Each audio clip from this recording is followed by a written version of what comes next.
holding scientific research and discovery in respect, as we should, we must also be alert to the equal and opposite danger that public policy should itself become the captive of a scientific, technological elite. We've signed a climate convention on the importance of economic instruments and free markets. Were included in this mammoth Agenda 21 document and the Rio Declaration. Let me be clear on one fundamental point. The United States fully intends to be the world's preeminent leader in protecting the global environment. Coming up, Technocracy News. This is Patrick Wood for Technocracy News and Trends. Today is April 5, 2019. Welcome to the broadcast today. We're going to be talking about opportunity zones. The headline of the first story that I want to talk about is called 8,700 Opportunity Zones in the United States Targeted for Smart City Infrastructure. This is new to me. I've heard about this concept before. I haven't really paid attention to it until now. I'm going to give you some of the things that I found out even just this morning about opportunity zones, what they are, where they're headed, why they were created, and what it means to America. In short, the Opportunity Zone Project, I'll just call it a project, initiative across America, is the largest blanket public-private partnership that exists in our nation. Now, there are many individual public-private partnerships around the country that if you added them all up would be very significant. But this is an institutionalized program across the country to set up tax zones that allow for investment into smart city infrastructure and Green New Deal type infrastructure that gives the investors tremendous tax breaks, and it gives the cities a smart city makeover that they neither ask for nor planned for, but they got it anyway. Now, the first question is, how did this happen? Well, back in 2017, the House and then the Senate passed a bill that provided for the setup of these opportunity zones across America. And I'm going to share some information from a website that's very prominent in working today with opportunity zones called the Economic Innovation Group. They state on their website, answering the question, what are opportunity zones? Quote, opportunity zones are low-income census tracts nominated by governors and certified by the U.S. Department of Treasury, into which investors can now put capital to work financing new projects and enterprises in exchange for certain federal capital gains tax advantages. The country now has over, 8,700 opportunity zones in every state and territory. This is just in the course of 2 years that this network has been established. The next question is, what are opportunity funds? The answer, opportunity funds are new private sector investment vehicles that invest at least 90% of their capital in qualifying assets in opportunity zones. U.S. investors currently hold trillions of dollars in unrealized capital gains in stocks and mutual funds alone, a significant untapped source for economic development funds will enable a broad array of investors to pool their resources in opportunity zones, increasing the scale of investments going to undeserved areas. Next question is, what are the incentives that encourage long-term investment in low-income communities? It's answered, opportunity zones offer investors the following incentives for putting their capital to work in low-income communities. A temporary tax deferral for capital gains reinvested in an opportunity fund.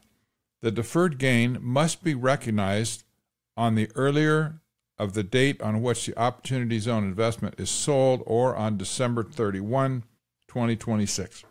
A step-up in basis for capital gains reinvested in opportunity fund.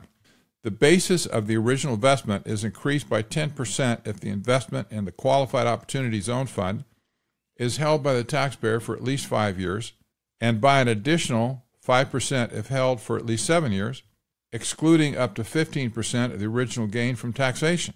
And thirdly, a permanent exclusion from taxable income of capital gains from the sale or exchange of an investment in a qualified opportunity zone fund, if the investment is held for at least 10 years. What this amounts to is basically a tax giveaway for people who invest in opportunity zones. Let's say that you're a very wealthy investor and you bought stock in Facebook way back when it was dirt cheap, and now you hold potentially a huge capital gains, and if you sold it, you'd pay a lot of income tax.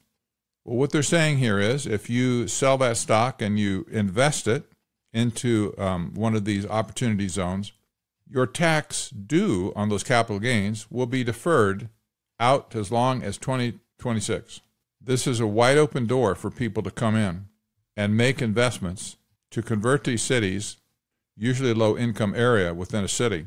Well, the Honorable Andrew Young, former U.S. Ambassador to the United Nations and former member of the Trilateral Commission, has stated, "Too many communities in our great nation feel passed over by economic growth and forgotten by our political leaders. We need a new formula for the public and private sectors to work together to generate new investments, new businesses, and new good-paying jobs in places that have fallen behind. The Investing in Opportunity Act will harness much-needed private capital to flow into American communities and empower state and local leaders to build a more prosperous future." Andrew Young. Remember that the co-sponsor of the Senate bill was Senator Cory Booker, Mr. Green New Deal.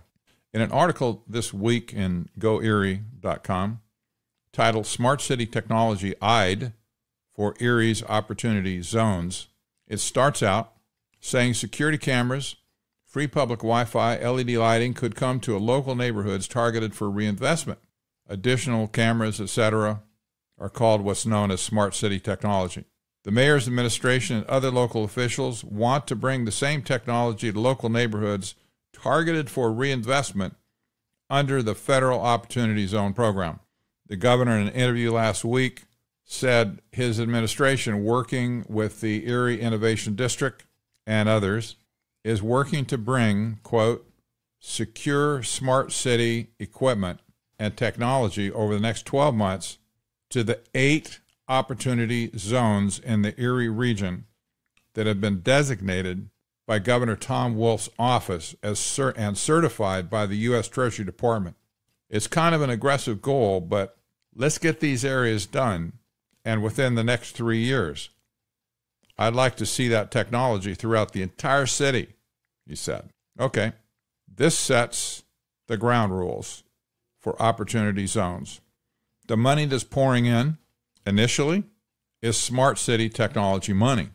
We've already documented those at length on technocracy.news over a period of time.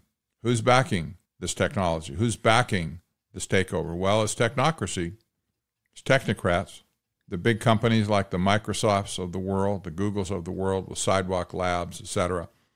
These are the organizations that are pushing smart city technology. And now the door has been thrown wide open across America to invest in this technology, and the cities basically have very little to say about it. Not to mention that it's a public-private partnership. The companies that invest into these areas will have significant control over the areas they invest in. That only makes sense. So America is being blanketed right now by these opportunity zones. They're still growing. There's 8,700 now, perhaps probably more by now, but they're sweeping the nation, covering the nation completely, blanketing the nation. And as in the case of Erie, even though this technology is coming into these opportunity zones, the mayor is already saying he wants this to spread to the entire city.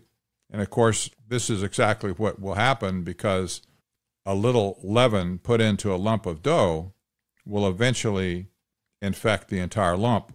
Once a base is established in a city, even if it's in a low-income area, the rest of the city will fall like a series of dominoes toppling over. Well, the next story is just an update, actually. A few days ago, there was a story about Google creating an AI ethics panel to discuss the ethics of using AI in various applications at Google. And the article mentioned that there was already dissension within this panel. Well, today's update is titled Google Cancels AI Ethics Panel After Uproar. And unfortunately for Google, this Google panel appointed, they were external people appointed, were swarmed by thousands and thousands of non-participants attacking individual members of its panel. The result was utter chaos. Some people resigned, others argued to stay on, but finally it got so bad, Google canceled the whole thing. And we might say that big tech and ethics are approaching oxymoronic status. Google would have done well, actually, to have an AI ethics panel, as would other companies that are working with it.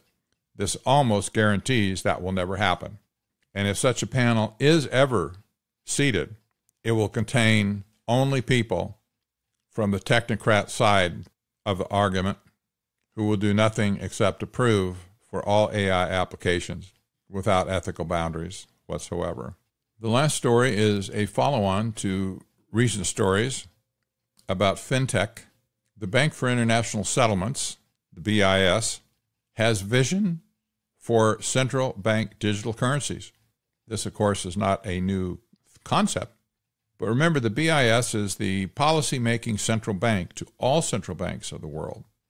And there's no doubt that it's planning to restructure the entire global financial system, collectively now this is called Fintech, to enable and finance sustainable development across the planet.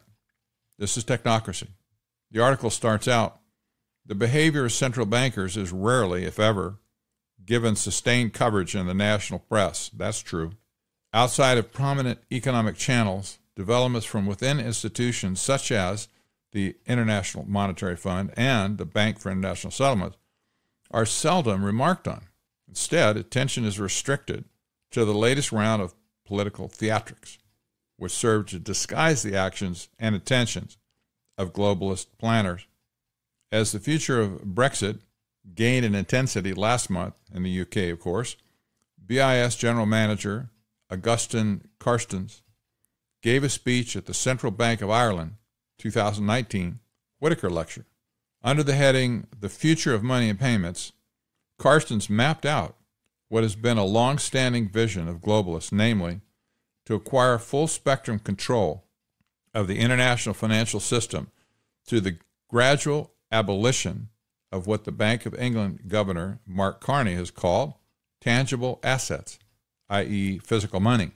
The future of money narrative is one that both the BIS and the IMF have been actively promoting since the advent of Brexit and Donald Trump's presidency. Here are some links to speeches made by both Christine Lagarde and Augustine Carstens. The title of these other articles are Central Bank and Fintech, A Brave New World, Winds of Change, Case for New Digital Currency, Money and Payment Systems in the Digital Age, Money in the Digital Age, What Role for Central Banks? Central to the vision for a fully digitized global economy is the intent to reform national payment systems. The UK uses the Real-Time Gross Settlement System, RTGS, which the majority of payments in Britain are facilitated through. The Bank of England's Victoria Cleland has emphasized on numerous occasions that the fundamental renewal of the system is being carried out through choice rather than necessity. This would indicate that RTGS works fine in its current manifestations, but the Bank of England, along with the European Central Bank, have been tasked with assuming more control over their respective payment systems. We can be sure in the end that the central banks will not quietly go away and let citizens recapture the economic direction of the world.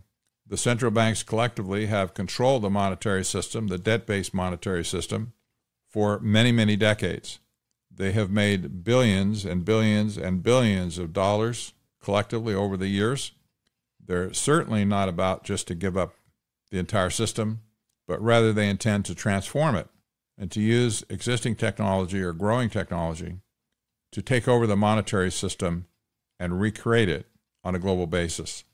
Their writing and their speeches are dead giveaways to what their plans are. Just that simple. I'm Patrick Wood for Technocracy News and Trends. Have a great day.